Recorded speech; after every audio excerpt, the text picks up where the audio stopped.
दोस्तों, आज हम लोग 3 स्टॉक्स देखने वाले हैं और तीनों स्टॉक में जो सबसे पहला स्टॉक रहेगा वो टाटा पावर, दूसरा टाटा मोटर और तीसरा अदानी पावर। जी हाँ दोस्तों, तीनों स्टॉक का एनालिसिस करने की कोशिश करेंगे और तीनों स्टॉक में हम लोग देखेंगे कि अगर हमें फ्रेश बाइंग करना हो तो हम कहाँ पर बाई करेंगे और हमारा सपोर्ट रेजिस्टेंस कहाँ पर होगा। तो एक एक स्टॉक के ऊपर आते हैं दोस्तों और समझने की कोशिश करते हैं। अगर हमने ऑलरेडी बाई करके रखा हुआ है तो क्या हमें निकल जाना चाहिए या होल्ड करना चाहिए, एवरेजिंग कहाँ पर करेंगे, इन सब के बारे में पूरा का पूरा इस वीडियो में डिस्कशन करने वाले हैं दोस्तों। तो पूरी की पूरी हमारे पास तीनों ऐसे मल्टी बैगर स्टॉक है जिसका एनालिसिस करने की कोशिश करेंगे दोस्तों। अगर हम टाटा पावर की बात करें और टाटा पावर में हम एक मंथ का चार्ट लगाएं, ये देखिए वन मंथ का चार्ट है और 1 मंथ के चार्ट पे हमें ये दिख रहा है दोस्तों कि ये स्टॉक अभी भी यहाँ पर बुल रन में है। क्योंकि यहाँ पर आप देखेंगे जब स्टॉक नीचे से ऊपर की साइड में निकला, यहाँ पर वो एक ब्रेकआउट था। इस ब्रेकआउट के बाद से जब ऊपर निकला तो मंथली चार्ट पे हमें ये दिख रहा है कि यहाँ पर एक साइड बेस जोन पर आकर के रुका हुआ है। अब फिर दोबारा जब जिस दिन इसको ब्रेक करेगा फिर ऊपर की साइड में जाएगा। लेकिन ये तो हो गया जो लोग लंबी अवधि के लिए बाई करके रखे हुए हैं उनके लिए। तो यहाँ पर हम लोग आएंगे वन डे के चार्ट के ऊपर और वन डे चार्ट पैटर्न के ऊपर। तो वन डे चार्ट पैटर्न पे हम यहाँ पर देखेंगे दोस्तों कि जैसा कि हमने सबसे पहले इसका ट्रेंड आइडेंटिफाई किया कि मंथली चार्ट के ऊपर, और मंथली चार्ट में हमें ये देखा कि ये ट्रेंड जो है अभी भी बुलिश है। लेकिन अगर हम यहाँ पर डेली चार्ट पैटर्न के ऊपर आएँ तो डेली चार्ट पैटर्न के ऊपर हमें ये दिख रहा है कि ये स्टॉक एक इसी जोन में घूम रहा है फ्रेंड्स। और इसमें जब टाटा मोटर जिस तरह से मार्केट गिर रही है,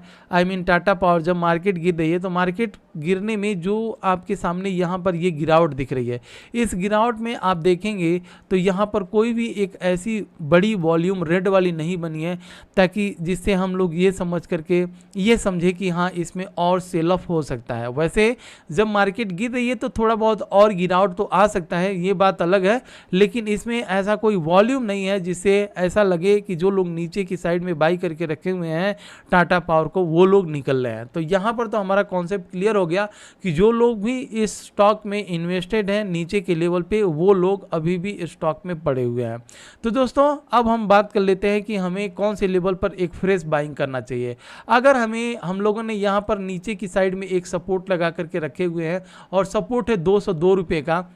और वहीं हम ऊपर की साइड की बात करें तो 256 का हमारे पास एक रेजिस्टेंस है, सपोर्ट रेजिस्टेंस। तो दोस्तों अगर आप फ्रेश बाइंग करना चाहते हैं तो कभी जब भी इस भाव पर 200 के पास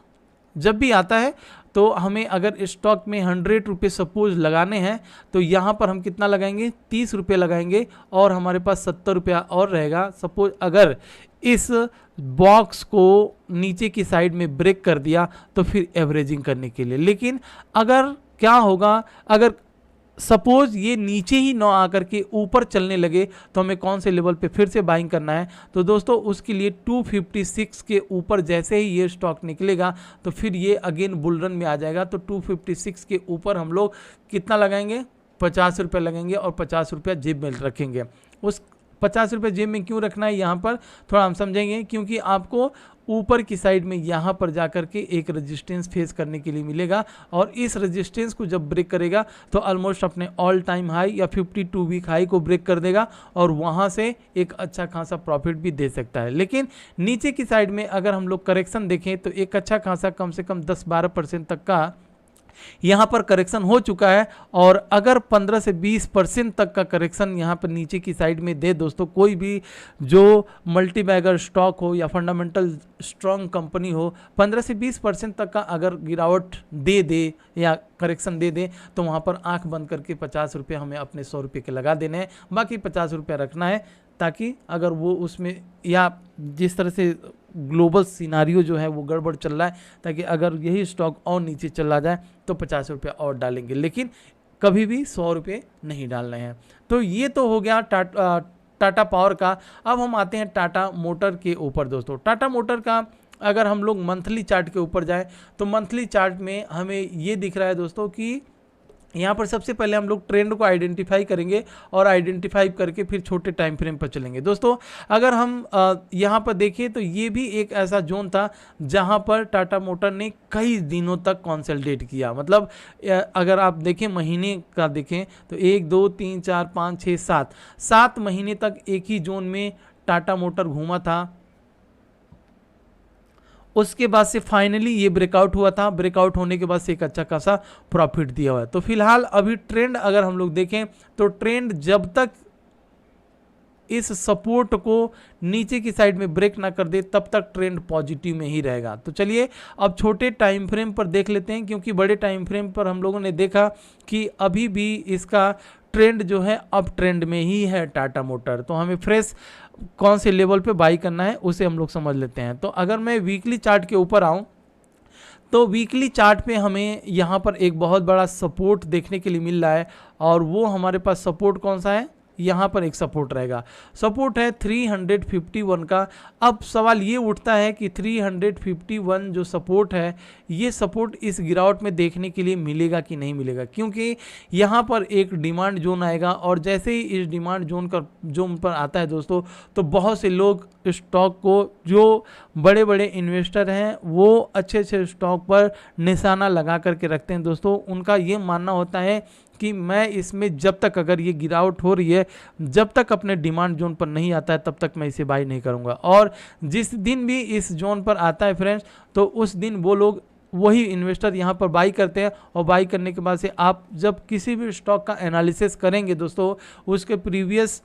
डेटा जब निकालेंगे तो आपको ऐसे बहुत सारे पैटर्न मिल जाएंगे और आपको दिखेगा कि हाँ यहाँ पर एक ये डिमांड जोन था और डिमांड जोन से ही ये स्टॉक वाकई में ऊपर की साइड में भागा हुआ है। तो जो बड़े इन्वेस्टर होते हैं वो वाकई में डिमांड जोन का इंतजार करते हैं और जैसे ही डिमांड जोन पर स्टॉक आता है वो लोग बाई करते हैं और वहाँ से वही स्टॉक ऊपर की साइड में निकलता है। तो टाटा मोटर की अगर हम बात करें तो टाटा मोटर जो लोग ऑलरेडी बाई करके नीचे के लेवल पर बाई करके रखे हुए हैं दोस्तों, मुझे ऐसा नहीं लगता कि उनको निकलना चाहिए, उन्हें इंतज़ार करना चाहिए। और जो लोग ऊपर के लेवल पर बाई करके रखे हुए, मान लीजिए इस लेवल पर उनकी बाइंग है, तो अगर उनको एवरेजिंग करना हो तो जैसे ही अपने डिमांड जोन 350 के पास आता है तो यहाँ पर 50 रुपये और डाल करके बैठ जाना चाहिए। और सपोज यहाँ से भी अगर नीचे की साइड में गिरता है तो दोस्तों मुझे ऐसा नहीं लगता कि फिर ये दोबारा जो है इस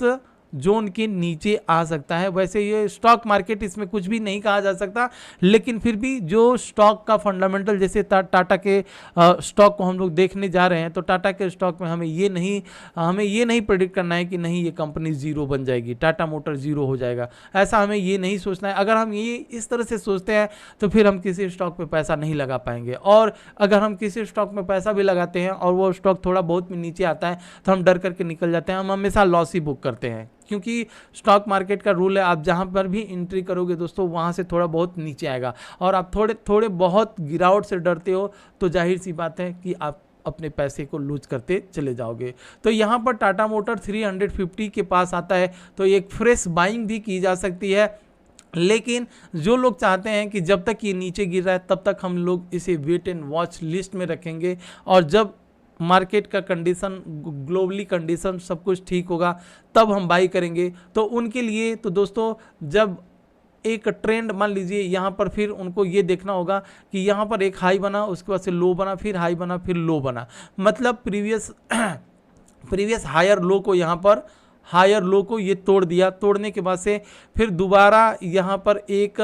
लोअर लो बना, सपोज लोअर लो बना, अब लोअर लो को यहाँ पर ब्रेक करने की कोशिश की, ब्रेक नहीं किया, अभी भी उसके ऊपर ही है दोस्तों। तो यहाँ पर हमें एक सपोर्ट लगाना है, इस तरह से एक हमारे पास सपोर्ट रहेगा और ऊपर की साइड में इसी का एक रेजिस्टेंस रहेगा। तो अगर हम इसे प्राइस वाइज लगा लें तो प्राइस वाइज में हम देखेंगे, एक 2 लगा लेते हैं, ठीक है, और यहाँ पर निकाल देते हैं। तो दोस्तों अब हम ये देखेंगे कि 455 के ऊपर फ्रेश बाइंग होगी, जो लोग ये चाहते हैं कि जब मार्केट का सिनारियो ठीक हो और वो प्राइस ऊपर जाए। तो 455 के ऊपर एक ब्रेकआउट होगा और इस ब्रेकआउट में एक अच्छा खासा मोमेंटम दे सकता है। वहीं नीचे की बात करें तो नीचे हमारे पास 395 का 395 एक बहुत बड़ा सपोर्ट है, तो इसके ऊपर टाटा मोटर के ऊपर फोकस जरूर रखिएगा दोस्तों। और अगर हम बात करें अदानी पावर की, तो अदानी पावर दोस्तों इसमें प्रेडिक्शन सारा फेल ही होता है, क्योंकि स्टॉक गिरते गिरते कब ऊपर निकल जाएगा या ऊपर जाते जाते कब नीचे गिर जाएगा, ये सब आप ये समझ लीजिए कि इसमें आपको पैसे लगाने हैं तो बस कहीं भी लगा करके छोड़ दीजिए और आप देखेंगे 1-2 महीने के बाद से आपको प्रॉफिट मिलना चालू हो जाएगा। फ्रेंड्स, हम अगर बात करें इस कंपनी ने यहाँ पर हाई ऑलमोस्ट देख लेते हैं, हाई कहाँ का बनाया, ओरिजिन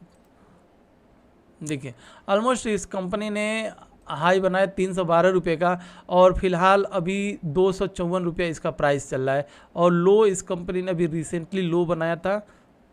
यहाँ पर, तो इसको हम लोग एक बार मार्क कर लेते हैं। ठीक है, एक बार इसको मार्क कर लेते हैं। अब चलिए इस मार्क से हमें करना क्या है, हमें ये देखना है कि कोई भी अच्छी कंपनी अगर है और अपने ऊपर के लेवल से जो हाई बनाता है, यहाँ पर अगर हाई बनाया और हाई बना करके 20% या 15% तक का अगर करेक्शन नीचे की साइड में हो जाए तो दोस्तों एक अच्छा रिवर्सल माना जाता है, मतलब अब यहाँ से स्टॉक में फिर बुल रन पकड़ सकता है। लेकिन अब हमें ध्यान देना है, अब हम आएंगे थोड़े से छोटे चार्ट फ्रेम पर और वहाँ पर समझने की कोशिश करते हैं। तो वन डे के चार्ट पैटर्न पर आएंगे और वन डे के चार्ट पैटर्न पे देखिए इसमें हो क्या रहा है वही हम लोग समझेंगे।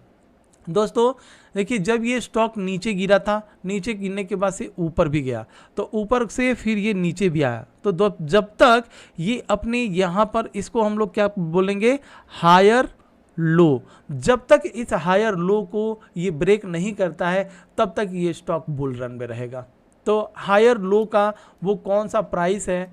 एक बार हम लोग यहाँ पर समझ लेते हैं। हायर लो में अगर हम लोग सही से लगाएं, एक मिनट दीजिएगा,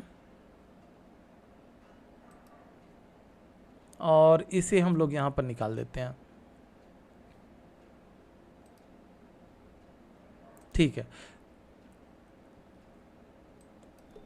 देखिए हायर लो और हायर लो और लोअर लो लोअर हाई, इसे आपको अगर आप थोड़ा बहुत भी समझते हैं टेक्निकल एनालिसिस तो आपको पता होगा दोस्तों। देखिए हायर लो मतलब कोई भी स्टॉक जब ऊपर जाता है तो ये एक हाई बनाएगा, उसके बाद से नीचे आता है और फिर यहाँ पर हायर लो बनता है और फिर स्टॉक ऊपर जाता है। तो जब ये अपने हाई प्राइस को यहाँ पर ब्रेक करता है तो फिर इसे हायर हाई कहा जाता है। और फिर जब ये नीचे आएगा तो नीचे आने के कंडीशन में जो ये हाई बना हुआ है इस हाई को यहाँ पर ब्रेक नहीं करना चाहिए, फिर यहाँ पर ऊपर जाना चाहिए, तो ये हायर लो हो जाता है और फिर एक दूसरा यहाँ पर हायर हाई बन जाता है। उसी तरह से जब कोई स्टॉक नीचे गिरता है तो नीचे गिरने के बाद से ये एक हाई रहता है और यहाँ पर एक हाई रहता है, यहाँ पर एक लो बनता है। ठीक है, लो बनने के बाद से जब ये ऊपर जाता है दोस्तों तो फिर ये अपने हाई को यहाँ पर ब्रेक नहीं करना चाहिए और फिर यहाँ से जब ये नीचे गिरता है तो इस लो को ब्रेक कर देता है और फिर यहाँ पर लोअर लो बनता है और फिर जब ये ऊपर जाता है तो फिर इस हाई को ब्रेक नहीं करना चाहिए, तो यहाँ पर एक लोअर हाई बनता है। ठीक है, तो इस तरह से फिर ये नीचे गिरता है। तो उसी तरह से अगर ये स्टॉक यहाँ पर एक हाई बना, हाई बनने के बाद से एक लो बना, तो ये इसको हम लोग हायर लो कहेंगे। और जब ये ऊपर जाता है स्टॉक फ्रेंड्स तो यहाँ पर एक हायर हाई बना और हायर हाई बनने के बाद से जब ये स्टॉक नीचे आता है तो जब तक ये इस हायर लो को जब तक ये ब्रेक नहीं करता है तब तक ये पॉजिटिव ट्रेंड में रहेगा। अब यही हमें ध्यान देना है कि इस गिरावट में जिस दिन 213 को ब्रेक करता है और हमारा बाइंग रेंज यहाँ पर है 150 के पास, तो यहाँ पर हम लोग सोच सकते हैं कि हाँ हमें इस स्टॉक से प्रॉफिट बुक करना है कि नहीं करना है, वो आपके ऊपर डिपेंड करता है। लेकिन 213 अगर तोड़ता है दोस्तों तो बहुत तेज़ी से और इसमें नीचे की साइड में गिरावट हो सकती है। तो 213 के ऊपर जब तक है तब तक हम लोगों को, अब इसमें सवाल ये उठता है कि अगर इसके ऊपर सस्टेन करता है या यहीं पर साइडवेज हो जाता है तो हमें क्या करना चाहिए। दोस्तों यहाँ पर अगर हमें 100 रुपये लगाने हैं तो 50 रुपये ही हम लगाएंगे, कभी भी हम अपने 100 रुपये का रिस्क नहीं लेंगे। तो जिस दिन ये अपने हायर लो को सपोर्ट लेकर के ऊपर जाने में कामयाब हो जाता है दोस्तों, तो एक अच्छा खासा प्रॉफिट और ये अपने ऑल टाइम हाई को भी ब्रेक कर सकता है। तो इस तरह से हमें किसी भी स्टॉक में एनालिसिस करना है, और एनालिसिस अगर हम करते हैं तो हमें यही समझना होता है कि अगर कोई भी स्टॉक एक बहुत बड़ा हाई बना चुका है और हाई बनाने के बाद से जब 10 से 15% या 20%, मैक्सिमम 20% मान करके चलिए, 20% तक का अगर करेक्शन दे देता है, तब हमें धीरे धीरे अपने 100 रुपये में से 20%, 25% जो है इन्वेस्टिंग चालू कर देना चाहिए। तो ये हो गया दोस्तों तीनों स्टॉक के ऊपर, टाटा मोटर, टाटा पावर और अदानी पावर, इन तीनों स्टॉक का हम लोगों ने डीप एनालिसिस किया। अगर आपको ये वीडियो अच्छी लगी प्लीज़ लाइक, शेयर और सब्सक्राइब जरूर कीजिएगा। टेलीग्राम ज्वाइन करना है, लिंक डिस्क्रिप्शन बॉक्स में है, ज्वाइन जरूर कीजिएगा फ्रेंड्स। वहाँ पर मैं अपने लाइव लेवल्स के कॉल्स देता हूँ। तो जय हिंद फ्रेंड्स, मिलते हैं नेक्स्ट वीडियो में।